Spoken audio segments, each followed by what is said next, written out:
very good evening and welcome to this news bulletin. In the headlines this evening, the University of the Gambia Faraba campus has been inaugurated. National Assembly member for Fonyi Councillor Almame Jiba, who tabled a proposed bill seeking to repeal a law banning female genital mutilation, has vowed that he and his team will do all what they can to make sure the law is repealed. President Barrow has received Switzerland ambassador and outgoing Turkish ambassador at the State House in Banjul. In internationals, Haiti gang leader threatens civil war if PM does not resign. Dozens of women are feared abducted by Islamic insurgents in Nigeria. Those are the headlines. Now stay tuned for more news after this short commercial break.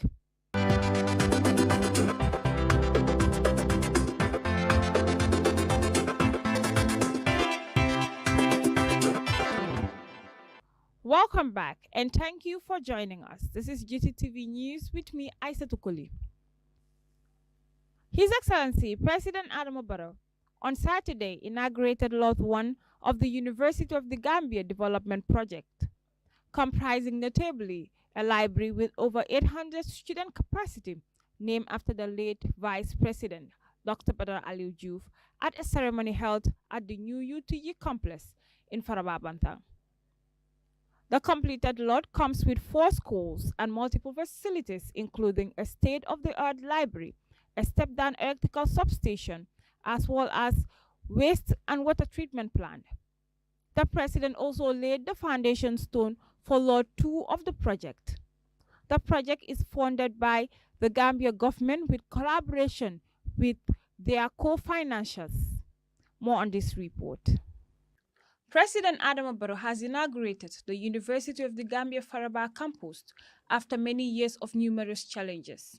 To address this, the Gambian leader, President Barrow, inaugurated the UTG Faraba Bantang campus Lot 1, which comes with a bigger spacing and more advanced design and resource needs. After 34 years of existence, the UTG now has a permanent home. The Lot 1 of the Faraba Bantang campus comes with 4 major schools, multiple facilities, and a state-of-the-art library, step-down electrical substation, and a wastewater treatment plant. The inauguration ceremony was attended by cabinet ministers, senior government officials, dignitaries, students of UTG, and members of the community. The new edifice is expected to expand capacity, a modern conducive learning, research and recreational environment to enhance program delivery. In his address, His Excellency President Adama Barrow reaffirmed his government's continuous support for higher education as he rejoices for this development, ending long-term struggles faced by the UTG. This is the story of a long journey to provide the faculty and students of our national pride a permanent campus. Today, they have a magnificent campus where they can focus on educational pursuits. No longer do they have to worry about where to hold classes, access resource materials, or use suitable equipment for academic work.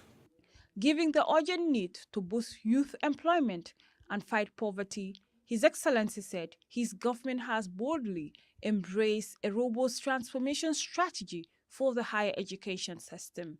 All these sector developments and successes, it is certain that, as stipulated in the IRWA Plan 2023-2027, my government is taking giant development strides. We are steadily and radically transforming the country's post-secondary education training. Given the urgent need to increase youth employment and fight poverty, the government has boldly embraced a robust transformation strategy for the higher education system. This new strategy is being piloted at the University of Applied Sciences, Engineering, and technology, you said. Through the World Bank-supported Africa Centers of Excellence project, chiefly the strategy has innovation and entrepreneurship components set within 3 engineering programs. Professor Robinson, the Vice Chancellor of the University of the Gambia, thanked the government of President Barrow for their state report, emphasizing the pivotal role education plays in the socio-economic process and fostering national development of a country. We embarked on this journey with determination, despite starting without a single structure of our own.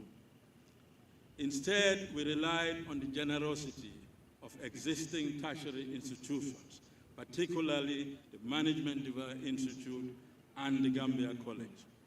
Today, as we witness the inauguration of Lot 1, comprising the School of Arts and Sciences, School of Business and Public Administration, School of Education, School of Information Technology and Communication, and the library, we reflect on the journey that has brought us here. All the buildings are fully furnished with modern teaching and lab equipment, including smart boards, computers, and projectors. Other speakers include representatives of the co-financiers, in which they all highlight the importance of good educational facilities to enhance the quality and performance of students in the various disciplines. At the Saudi Fund for Development, we hold a deep conviction in the transformative power of education. We believe that funding educational projects is not just about building structures.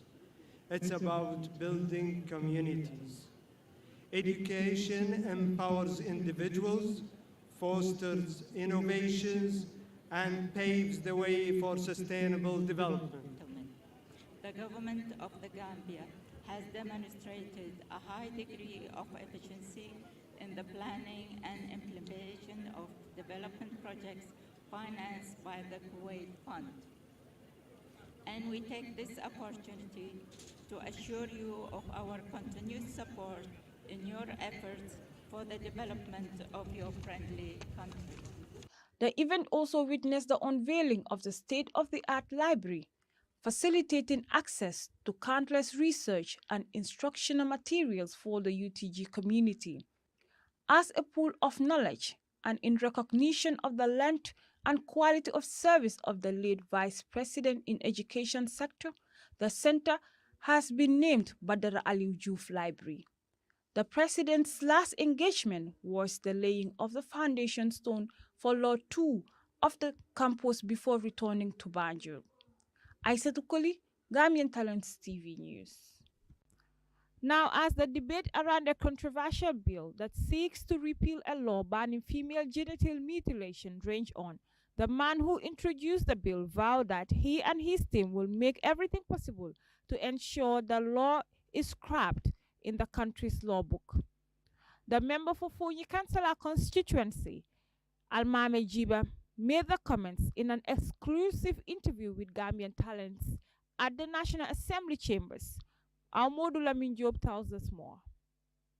Almame Jiba, National Assembly member for Councillor, has vowed that they are committed to ensuring that anti-FGM law is repealed in the country, as he tabled a proposed bill that seeks to criminalize the law against female circumcision. He also said he is optimistic that the bill will pass through despite the campaign of women's rights activists to reject the bill. The bill titled Women's Amendment Bill has passed through first reading, which show religious leaders and students, including women and girls, showing massive support to the bill. Criminalizing this bill, these were forces that we are using those tools, that the criminalized law, 1, to insult our mothers, 2, to insult our tradition, 3, to insult our religion.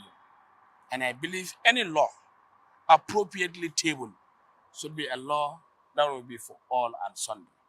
So the law is discriminatory. The law targets a majority of people who are practicing it. And I can tell you free that any good law would not intimidate the majority. So if a law is set for only a choice, it could be better for. So this is why I said it is mandatory upon me as a representative of the people of Fonyi Council and most of the Gambian people that this law need to be repealed to see one unity, to bring peace and stability, and also see coexistence and the right for people to practice their religion. And again, the traditional norms and values. So if the country is barred, or the majority of those people are barred into practicing their religion and their tradition and culture, it means we need to revisit. So this was what prompted me to say, I think it's high time for me to come with a law. Very simple, amending. It's an amendment. So I don't know why the roofs are hitting. But if you look at the populace of the country, the Gambia, majority are saying it's a good welcome. But the minority, including the activists that had shared values in what they are saying, are now the ones making those assault. But when the ban came, the majority are saying no, but the law is there. So it is us, as representatives, for us to make the law vibrant, the law to be equals among all of us, in which both sides should feel in equality before the law. Therefore, this was why I came with a private member bill to work towards repealing the bill. Simple, making sure if Fatima want to do female circumcision, Fatima is free without no bar or threatening by the law. If Khadija said, no, I don't want to, Khadija is also free to do or believe whatever is practiced. It's just like in our Islamic phenomenon, lakum dinikum waliya dini. Your deen and your religion cannot change. Reacting to the comments of the Deputy Speaker of the National Assembly, Sidin Jai, who said that there is a strong commitment from the majority caucus to ensure that the bill fails. Almame Jiba said the latter failed in trying to score political points over comments that the proposed bill that seeks to repeal anti-FGM law will fail in Parliament. Custodian, do you know what he wanted? He wanted a political score. Okay. In which, when he knew that agents or international communities are not happy with this, he backed out and using his own whatever to make sure he destroyed the bill, not to be late. But he didn't succeed. We are foot soldiers and we are here to represent people. It doesn't matter the position, whatever he paraded himself saying, he has his right to say.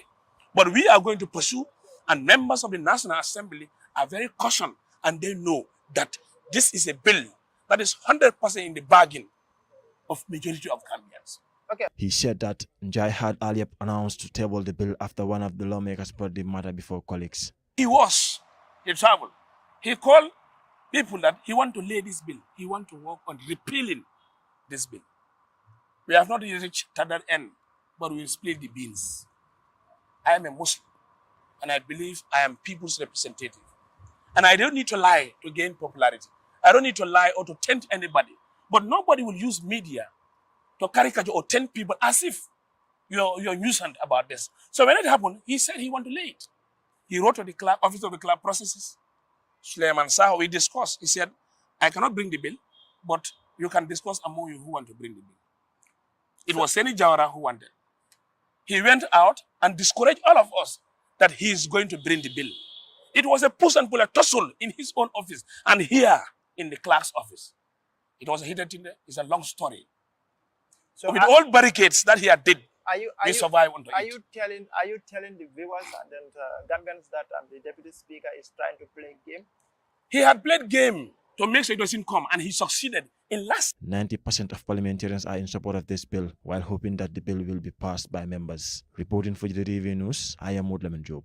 President Adama Barrow received in audience 2 foreign ambassadors of Switzerland and the outgoing Turkish ambassador at the State House in Banjul on Tuesday, where discussions were made on bilateral relations that include transitional justice, security, sector reforms, and more. More on this report. His Excellency President Adama Barrow on Tuesday received in audience the ambassador of Switzerland, Andreas Samadini, at the State House in Banjul. After a closed-door meeting with the President, Ambassador Samadini described his meeting with President Barrow as positive, while adding that he is in the country to discuss with the Gambian leader on bilateral relations and transitional justice, security sector reforms, among others. They concern, of course, transitional justice. We have been involved in accompanying the works of the TRRC, but also the judicial proceedings namely concerning also the former Minister of Interior of the Gambia that is now under, in a proceeding in Switzerland that should be finished within 2 months or something. We also discussed, of course, all the other levels of cooperation. They concern development issues, migration, security sector reform. It's a relationship that is growing and that is solid because it doesn't only have one issue, but several. And that is really what we look for in bilateral relations. We commend the country of the Gambia for the progress it. Next to meet the president was the outgoing Turkish ambassador to the Gambia, Turga Bermek, who was at the presidency to bid farewell to the Gambian leader after 4 years of his service in the country. After a closed-door meeting with His Excellency President Adama Barrow, the outgoing ambassador thanked the president and the Gambian people for their hospitality since his deployment to the Gambia in 2020, adding that Gambia and Turkey will continue to share good bilateral relations in the area of security, education, health, and so on. Cooperation in political, economic, military, security, education, health, and investment are growing day by day. And we have rapidly growing cooperation in the fields of energy, construction, vocational training, and skill building. And social interactions and human-to-human contacts are developing day by day. As I mentioned during my meeting with the Honorable President, Turkish Airlines is carrying out 3 flights a week. And I hope the frequency of the flights will increase in the future. And a large group of Gambian students are traveling to Turkey for having higher education every year. And also our economic relations also developing day by day. When I arrived here in 2020, the trade volume between our countries was around $55 million. Now at the end of 2023, it is $75 million.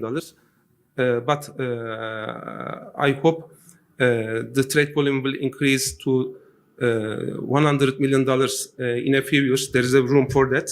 The Republic of Turkey continues to support the government of the Gambia in its development initiatives on education, health, defense, and security, tourism, and other sectors.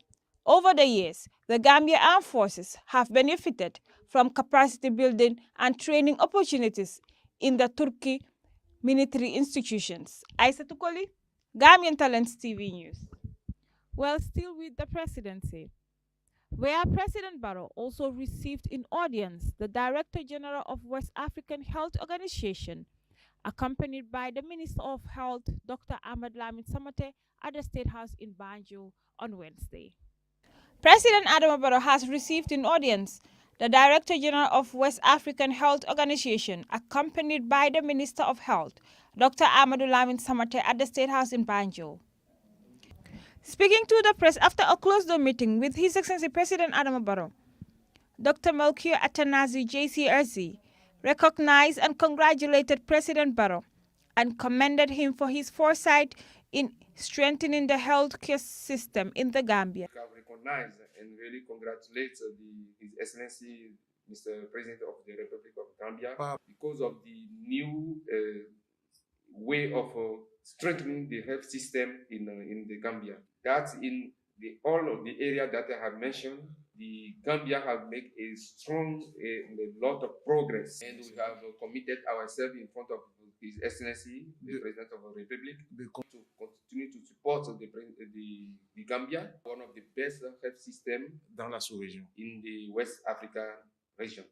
For his part, Dr. Amadou Lamin Samate, Minister of Health, said through WAHU there are lots of additional support for the healthcare, adding that the move will complement President Barrow's vision of the 1,500 beds teaching hospital in Farato and others. Of implementation of His Excellency's vision of the 1,500 bed teaching hospital at Farato. That design has already been done, and it was through the support of KFW. Included in it is also the setting up of a national ambulance command center so that the ambulance system can be strengthened. There is going to be a central monitoring unit where people with emergencies are going to call for ambulances to be dispatched. And these ambulances are going to also be monitored using a GPS system. So this is a big step for the health sector. The West African Health Organization, WAHO, has been working with the Gambia for years and has been helping improve the health system in the area of surveillance, capacity building, provision of life-saving equipment, and others. Aissatou Koli, Gambian Talents TV News. From that story will lead us to our first commercial break. When we come back, we'll look at the international scene. Stay tuned.